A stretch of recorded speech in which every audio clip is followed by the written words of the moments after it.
welcome back to the next episode of the Crafty Cult. We are the best beer bloggers on the block, and we are back like we never left. My name is Josh, and this is Cece, and I am here with Kitsune. And we are here at Allegheny City Brewing on the north side, and they are super dog friendly. We wanted to say thank you very much for reaching out to us and trying to give us every location that you guys wanted to go to, but we can only go to so many at one time. So please bear with us. We'll try to get to your location and your favorite place as soon as we have the opportunity to do so. Yeah. See you guys inside.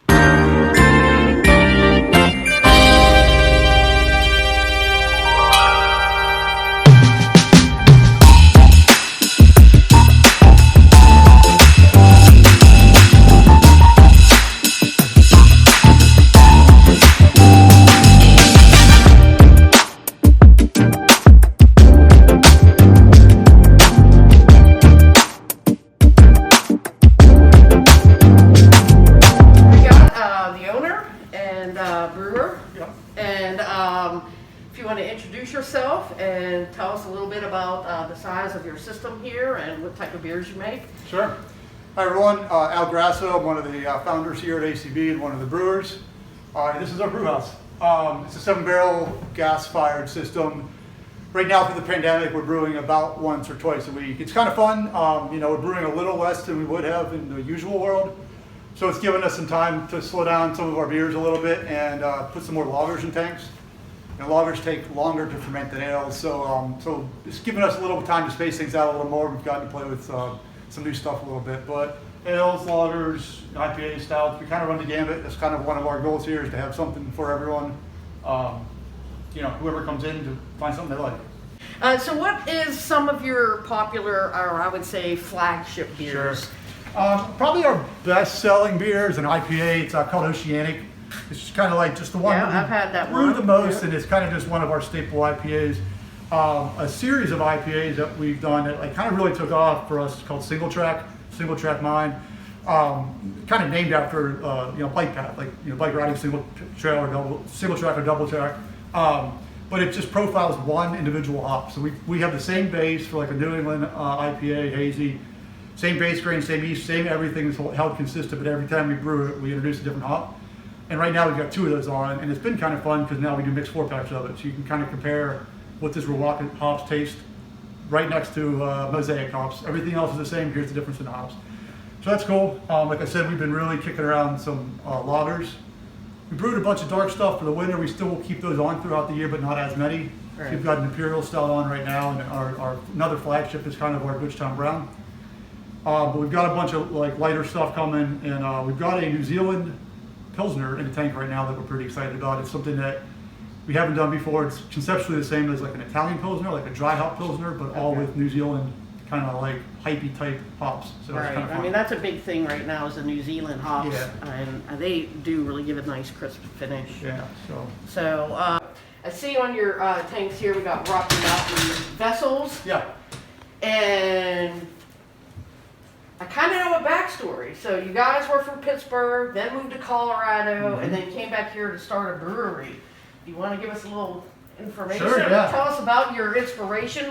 Did it come from when you guys were in Colorado? Yeah. And then you came back to your hometown? Right. Yeah. So like you said, we're all from Pittsburgh. Amy, Matt, and I. Amy, Matt grew up in the North Side. They're brother and sister, and that's why they very much wanted to be located here in North Side.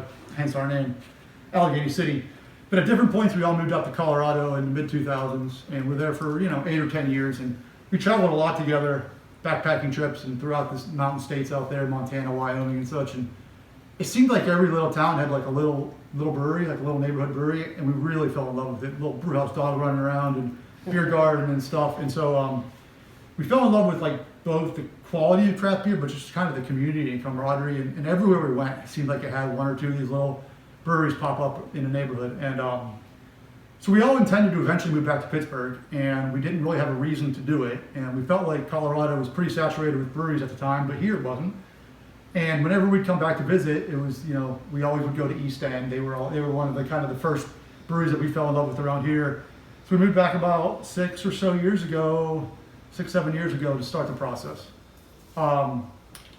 We we started researching different equipment, really wanted to kind of get American-made stuff, and this company called Rocky Mountain Vessels had just kind of started. They had a ton of experience in fabricating and welding, but they hadn't been in brew kettles necessarily for long, and got to know the owner there named Ralph, and he lives up in the mountains in Colorado, a town right over from where we had just finished backpacking. We kind of hit it off on a personal level. He worked with us to make sure that this was going to be a good functional system for us, and it's really top notch. It's kind of cool because a lot of other future breweries or potential breweries from the East Coast will call us and say, hey, they gave you as a reference, do you mind if we fly out and check out your system? It's cheaper than flying to Colorado and driving for 4 hours. Right. Really short. So we've actually made a lot of good friends that way, a couple of which we've ultimately done collaborations with. You know, we went up to Boston a year and a half ago and did a collab with the brewery up there that opened after they saw our equipment down here. So it's good, but Ralph and their crew out at Rocky Mountains is good people, and keep in touch from time to time. Yeah, that's the cool thing about the craft brew industry is that everybody's like a family. Yeah. And it's kind of cool. And, you know, you got, you know, networking and friends all over the place. Sure. Colorado and Brooklyn, I know some of the breweries. I went there and hung out. And a lot of collaborations come out of it that are really good. Because maybe one brewery's good at one style, another brewery's good at another. But I think that's really interesting about the craft brew industry is it's not really a competition.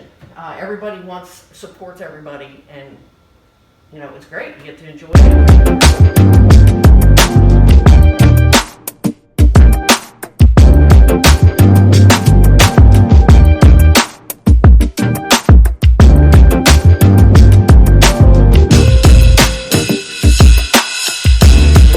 What's up? My name's Andy.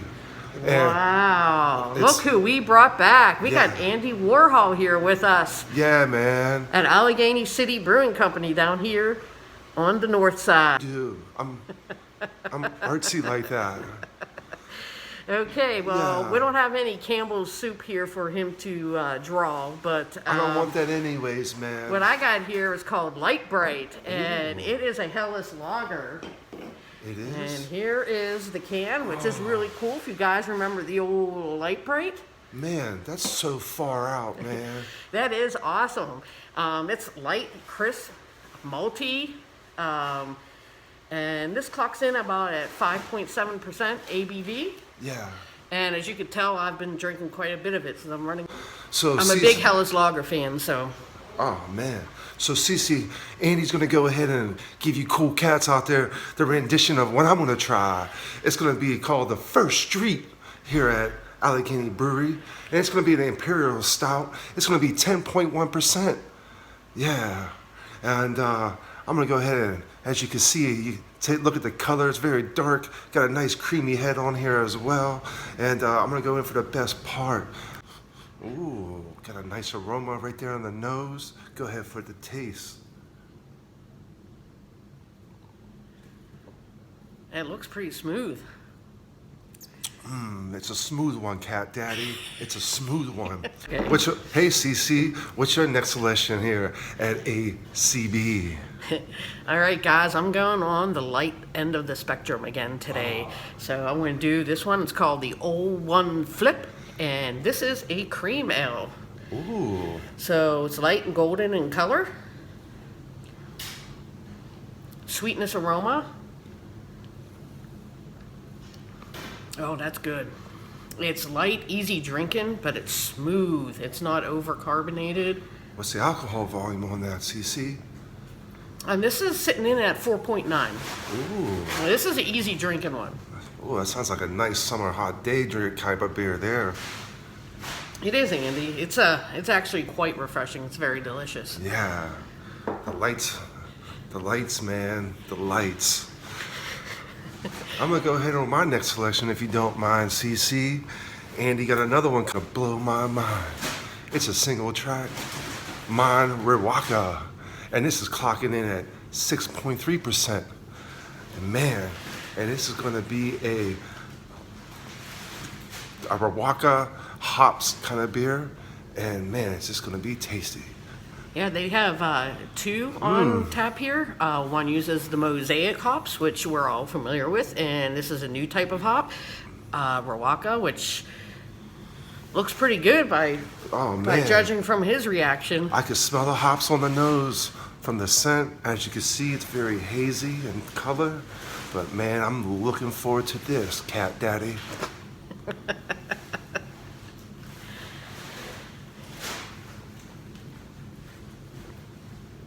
Whoa, I'm gonna try some of CC. that. This is blowing my mind, man.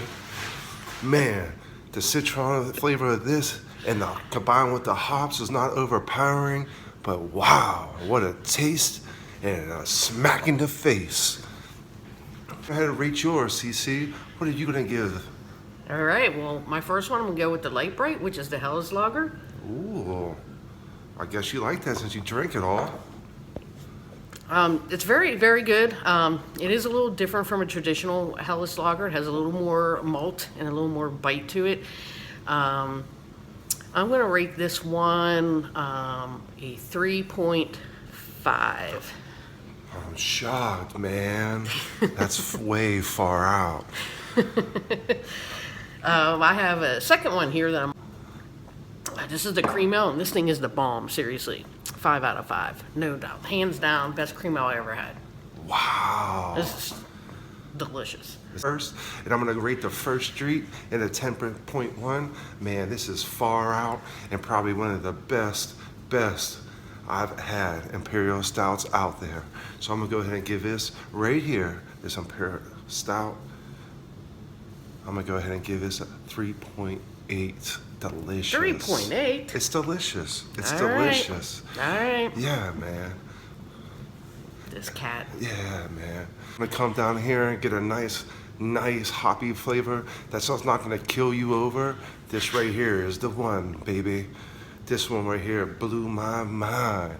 And I'm gonna give this a 5. Woohoo! We got 2 5s here. This is one of the better ones that we've been to. Thank you guys for joining us. I hope you enjoyed your time jumping into the past here with Andy Warhol here at Allegheny City Brewing, right off of Foreland Street on the north side. I want to thank you, CC, for having me, man. It's been a groovy old time down here. Come here and enjoy a pint. Cheers. Come check out my artwork. It's right here on the north side as well. At the Andy Warhol Museum. Oh man, I didn't know you were a fan.